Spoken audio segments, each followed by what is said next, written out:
The moment prejudice replaces professionalism in customer service rarely arrives with shouting or obvious hostility. More often, it slips in quietly, disguised as routine procedure, policy enforcement, or personal judgment.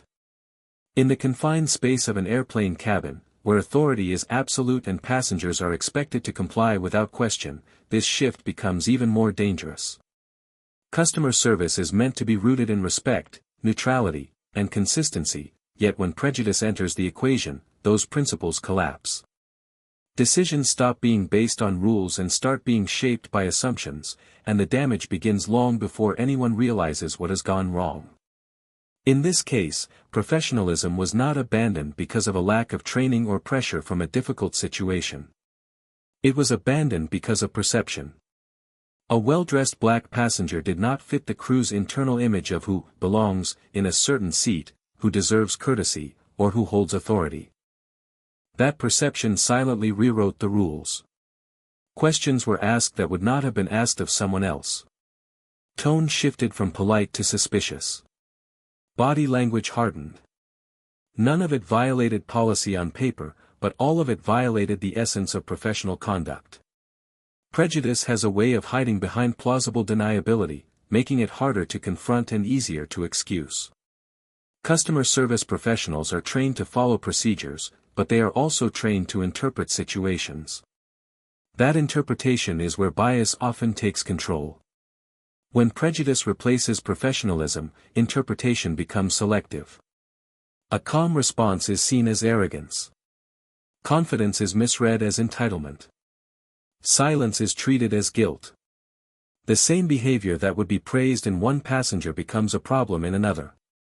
This inconsistency is not accidental, it is the direct result of unconscious beliefs shaping conscious actions. Once that shift happens, service stops being about the customer and starts being about control. On an aircraft, the imbalance of power amplifies the consequences. Passengers cannot simply walk away. They cannot choose another service provider mid-flight. They are confined, watched, and dependent on the crew for safety and comfort. When professionalism is replaced by prejudice in such an environment, the experience moves from inconvenience to humiliation. Every interaction becomes charged. A request feels like an interrogation. A correction feels like a public judgment. Even other passengers begin to sense that something is wrong, though they may not fully understand it. What makes this moment particularly revealing is how ordinary it appears on the surface. No slurs were spoken. No dramatic scene unfolded. Yet the insult was real, delivered through implication rather than language. This is how modern discrimination often operates, not through explicit hatred but through lowered standards of respect. The crew did not see themselves as discriminatory, they likely believed they were simply doing their job. That belief is what makes prejudice so persistent in customer service environments.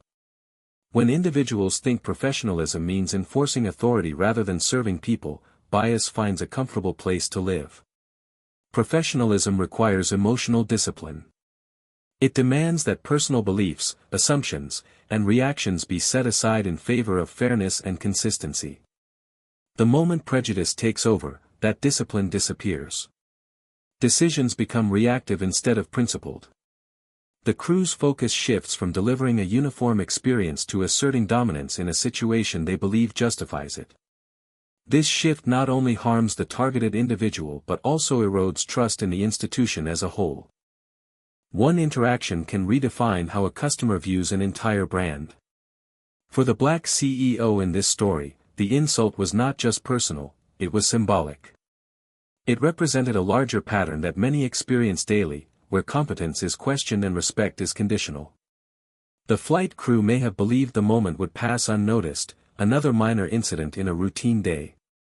What they failed to understand was that professionalism is always being evaluated, sometimes by people with the power to hold institutions accountable. When prejudice replaces professionalism, the risk is no longer limited to hurt feelings, it extends to reputation, policy, and long-term consequences. This moment serves as a mirror for every service-based industry. It forces an uncomfortable question: how often are decisions influenced by who we think a customer is rather than how they actually behave? True professionalism is invisible when done right, but its absence is unmistakable when prejudice steps in. How silent humiliation can be more powerful than public confrontation is a truth many people underestimate. Silence is often mistaken for weakness, for acceptance, or even for guilt, but in reality, it can be a calculated response born from awareness, self-control, and clarity. In moments of disrespect, especially when power is unevenly distributed, silence becomes a form of observation. It allows the person being wronged to see the full shape of the situation without escalating it, to understand who is revealing their character and who is simply following along. On that flight, humiliation did not come with raised voices or dramatic accusations. It arrived quietly, wrapped in polite phrases and forced smiles. The insult lived in the tone, in the hesitation, in the way instructions were delivered as if correction were needed. For the person experiencing it, this kind of humiliation cuts deeper because it offers no obvious moment to push back against. There is no single sentence to quote, no clear rule violation to point to. Everything remains just subtle enough to be denied, yet clear enough to be felt. Public confrontation often provides immediate emotional release. It can feel empowering to call out injustice in the moment, to demand fairness loudly and visibly. But it also allows the other party to shift the narrative. The focus moves from the original wrongdoing to the reaction. Anger becomes the headline. Tone becomes the problem. The person who was disrespected risks being labeled difficult, aggressive, or uncooperative. In environments like airplanes, workplaces, or formal institutions, this shift can be especially damaging. Silent humiliation operates differently. It places the burden of exposure on time rather than on volume. By choosing not to react outwardly, the person retains control of the narrative. They gather details, notice patterns, and allow others to reveal themselves fully. Silence creates space for truth to emerge without interference. The people responsible often grow more comfortable, more careless, assuming there will be no consequences. In that comfort, their behavior becomes clearer, more documented, and harder to defend. There is also a psychological impact to silence that confrontation rarely achieves. When someone expects resistance and receives calm, it unsettles them. The lack of reaction forces self-awareness, even if only briefly. It removes the justification of, they were difficult or, they overreacted. What remains is the behavior itself, exposed without distraction. Silent humiliation turns the spotlight back onto the offender, even if they don't realize it in the moment. For the person enduring it, silence is not passive endurance. It is a strategic pause. It requires confidence, self-worth, and a long-term perspective. It acknowledges that not every battle needs to be fought in real time and not every injustice demands immediate noise. Sometimes the most powerful response is patience combined with precision. This approach is especially effective for leaders, who understand that their actions set precedents and that emotional reactions can limit future options. Silent humiliation also has a ripple effect. Other observers may not intervene during the moment, but they notice. They remember the discomfort, the imbalance, the unfairness. When the truth eventually surfaces, those witnesses connect the dots. What once felt ambiguous becomes undeniable. In contrast, loud confrontations often polarize observers, forcing them to choose sides rather than acknowledge facts. Silence allows clarity to mature. This form of response transforms humiliation into leverage. Instead of consuming energy in a fleeting exchange, the individual channels it into decision-making, accountability, and systemic change. The pain is not ignored, it is repurposed. The insult becomes evidence. The moment becomes a case study. What appeared to be a personal slight evolves into an institutional reckoning. In leadership contexts, silent humiliation is often misunderstood by those who equate authority with dominance. True authority, however, lies in control, foresight, and impact. The decision not to confront publicly does not mean acceptance of mistreatment, it means choosing the arena where justice will be most effective. Silence, when backed by action, carries weight far beyond any argument made in the heat of the moment. This dynamic reveals why silent humiliation can be more powerful than public confrontation. It protects dignity while exposing injustice. It avoids spectacle while building substance. It shifts power from the immediate moment to the inevitable outcome, where consequences are no longer emotional but structural. The hidden cost of bias inside corporate systems is rarely visible on balance sheets, yet it quietly drains value, credibility, and trust from organizations over time. Bias does not always announce itself through scandals or lawsuits. More often, it embeds itself into everyday decisions, interactions, and assumptions, shaping how people are treated and how opportunities are distributed. Because it operates subtly, it is often dismissed as isolated incidents rather than recognized as a systemic problem with cumulative impact. Within corporate systems, bias frequently hides behind policies that appear neutral but are applied unevenly. Procedures are interpreted differently depending on who is being evaluated, questioned, or served. One employee is seen as assertive, another as aggressive.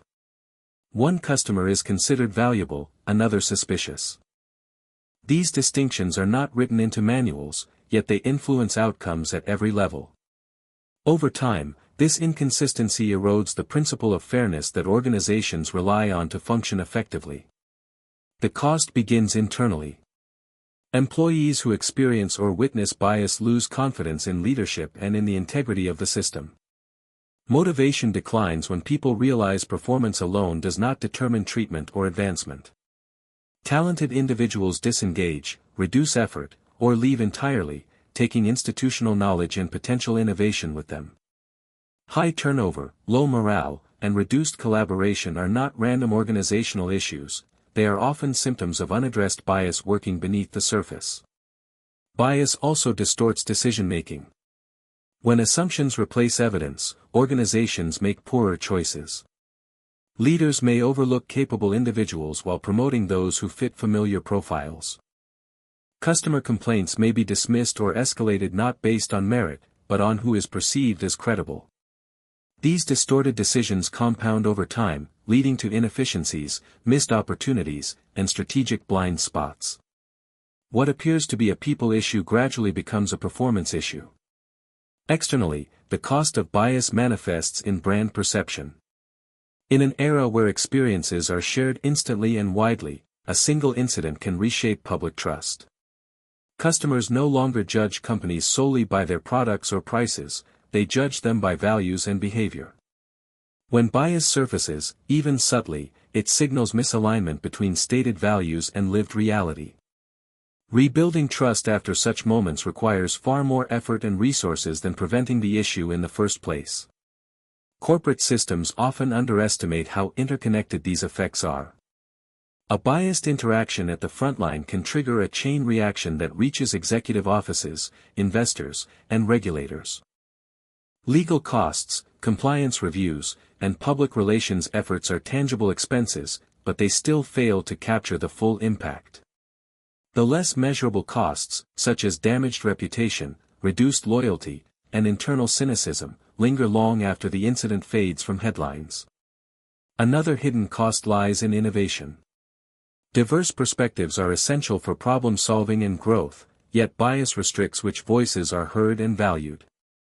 When certain groups are consistently questioned, overlooked, or marginalized, their ideas never reach decision-makers. The organization becomes less adaptable, more inward-looking, and increasingly disconnected from the diverse markets it serves. In competitive industries, this stagnation can be fatal. Bias also creates a false sense of security within corporate culture. When leaders believe their systems are fair because no major complaints have surfaced, they stop examining underlying dynamics. Silence is mistaken for satisfaction. Meanwhile, those affected by bias often choose not to speak up, either due to fear of retaliation or belief that nothing will change. This silence allows the problem to deepen, making eventual correction more disruptive and costly. Addressing bias requires more than training sessions or symbolic gestures.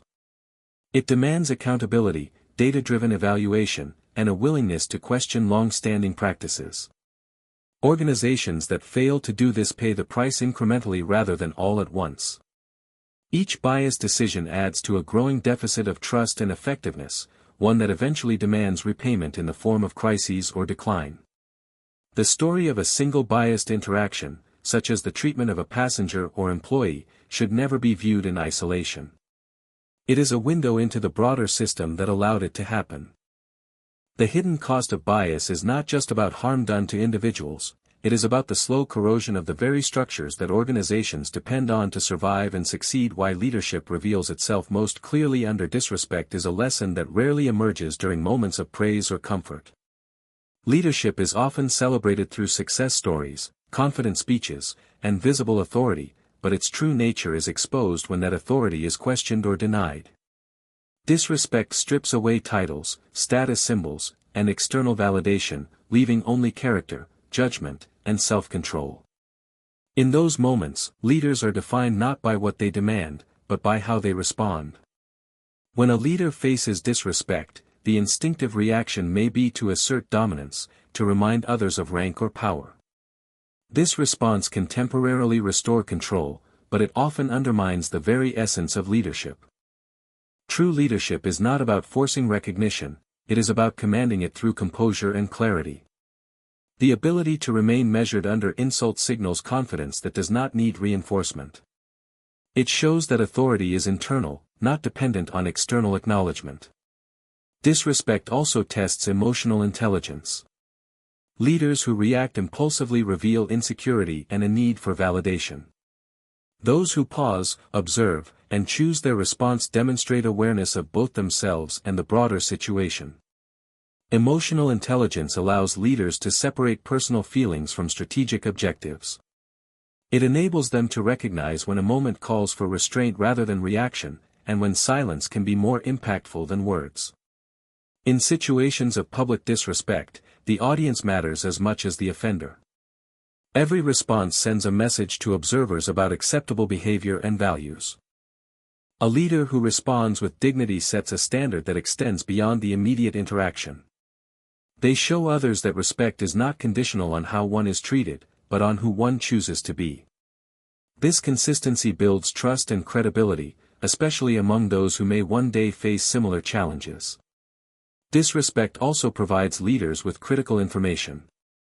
It reveals the culture, biases, and assumptions operating within an environment. How people behave when they believe they hold power exposes underlying attitudes that may remain hidden during routine interactions. A leader who pays attention in these moments gains insight that can inform future decisions. Rather than focusing solely on the insult, they examine the system that allowed it to occur. The measure of leadership under disrespect is also seen in restraint from retaliation. Retaliation often feels justified, but it narrows options and escalates conflict. Leaders who resist this impulse preserve flexibility. They keep the focus on outcomes rather than emotions. This approach does not mean tolerating mistreatment, it means choosing the most effective path to address it. By delaying response, leaders create space to act with intention rather than impulse. There is also a moral dimension to leadership in these moments. Disrespect can tempt leaders to mirror the behavior they receive, but doing so compromises integrity. Leaders who maintain ethical standards under pressure reinforce the values they expect others to uphold. This consistency strengthens organizational culture and sends a clear message that principles are not situational. Values that disappear under stress were never truly held. For those watching, especially subordinates or marginalized individuals, a leader's response to disrespect can be transformative. It provides a model for handling adversity without losing dignity. It reassures them that leadership is capable of fairness and self-control. Conversely, a poor response can discourage and alienate, reinforcing cynicism about authority and justice. Ultimately, disrespect acts as a spotlight. It illuminates the difference between positional power and true leadership. Anyone can lead when respected, only genuine leaders remain grounded when respect is withheld. These moments, uncomfortable as they are, offer the clearest view of a leader's priorities, values, and strength. They reveal whether leadership is performative or principled, reactive or reflective, fragile or resilient. One decision that turned a personal insult into institutional change did not begin with anger or demands. It began with clarity. In moments of disrespect, especially those rooted in bias, the most common expectation is an emotional response. Anger feels justified, confrontation feels necessary, and public correction feels deserved. Yet the most powerful transformations often come from decisions that reject immediacy in favor of impact. This decision was not about winning a moment, it was about reshaping a system. The insult itself was personal, directed at one individual in a confined space where power dynamics were uneven. It would have been easy to respond in kind, to expose identity, status, or authority on the spot. Doing so might have produced short-term satisfaction or public embarrassment for those responsible. Instead, the decision was to absorb the moment, document it mentally, and allow it to reveal the system exactly as it was. This restraint shifted the balance of power without a single raised voice. By choosing not to confront immediately, the individual preserved credibility. The incident remained uncontaminated by emotional escalation. There was no argument to reframe, no tone to criticize, no behavior to justify. What remained was a clear sequence of actions taken by employees under the belief that their decisions would go unquestioned. This clarity later became the foundation for accountability. Facts, when left untouched by reaction, carry far more weight than accusations. That single decision also reframed the purpose of the response. Instead of focusing on personal vindication, it redirected attention toward institutional responsibility. The question was no longer about how one person was treated, but about how such treatment was possible within the organization. Policies, training, oversight, and culture came under scrutiny. The insult became evidence of a broader failure rather than an isolated misunderstanding. Institutional change requires leverage, and leverage comes from timing and position. Acting in the moment would have limited both. Waiting allowed the individual to engage the system at a level where consequences could be lasting. Complaints could be formal, measured, and supported. Conversations could involve leadership rather than frontline staff alone. The response moved from an emotional exchange to a strategic intervention. This decision also protected others. Addressing the issue systemically ensured that the outcome would extend beyond one apology or one disciplinary action. It created the possibility for revised training, clearer accountability, and cultural recalibration. When personal insults are handled privately or emotionally, they often end there. When they are addressed structurally, they prevent repetition. The decision transformed a singular experience into a safeguard for future passengers and employees. There is a misconception that restraint equals weakness. In reality, restraint in this context required confidence and foresight. It assumed that the truth would be sufficient without amplification.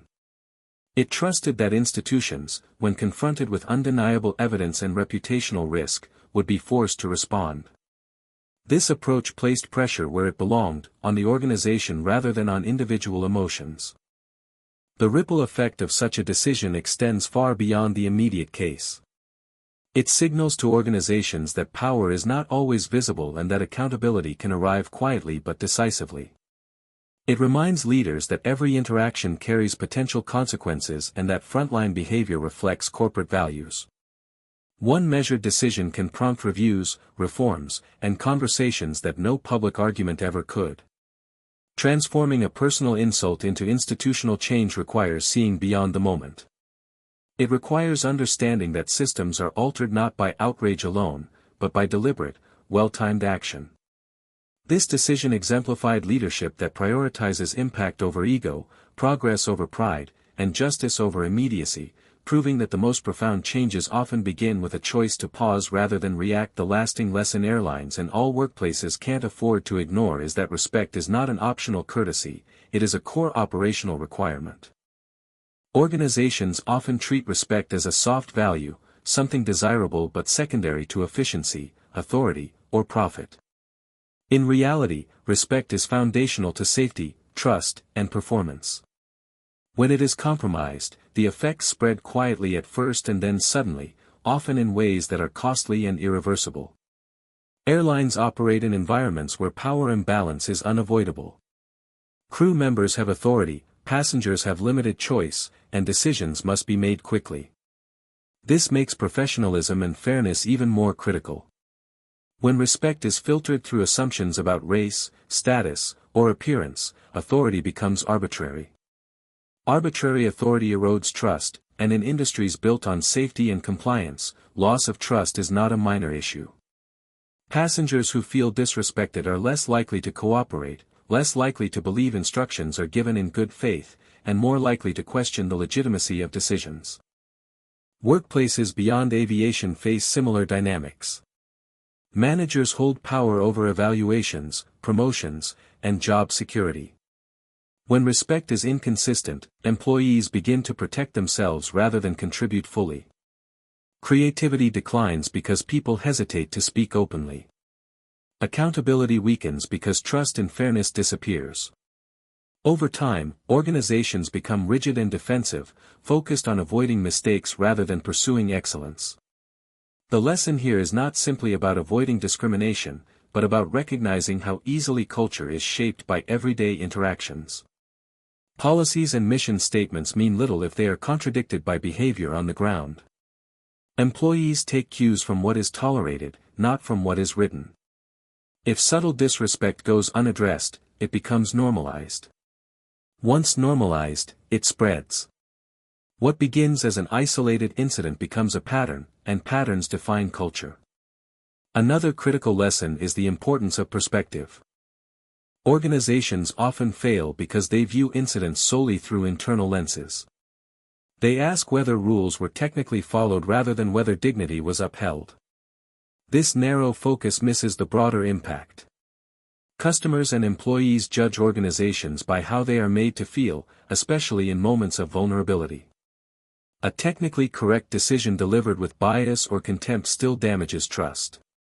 Training alone is not enough. While awareness programs are useful, they cannot substitute for accountability and leadership modeling.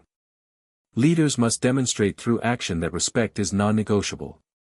This includes responding seriously to complaints, examining patterns rather than dismissing incidents, and rewarding behavior that reflects fairness and empathy. Without reinforcement, training becomes performative, and employees revert to ingrained habits. The story also highlights the danger of underestimating who holds power. Organizations often assume that those subjected to disrespect lack the means to respond effectively. This assumption is risky and increasingly outdated. In a connected world, influence does not always align with visible status. One incident, when handled poorly, can escalate into reputational crises, legal challenges, and internal upheaval. Respect is not just a moral issue, it is a strategic one. Perhaps the most enduring lesson is that dignity must be protected proactively, not reactively. Waiting for a crisis to address disrespect guarantees higher costs and deeper damage. Organizations that embed respect into evaluation metrics, leadership expectations, and daily operations are more resilient. They adapt faster, retain talent, and maintain public trust even under pressure. This lesson extends beyond airlines and workplaces to any institution that holds authority over others. Respect is the invisible infrastructure that supports all systems of power. When it is maintained, organizations function smoothly and earn loyalty. When it is neglected, even the strongest brands and structures begin to fracture from within.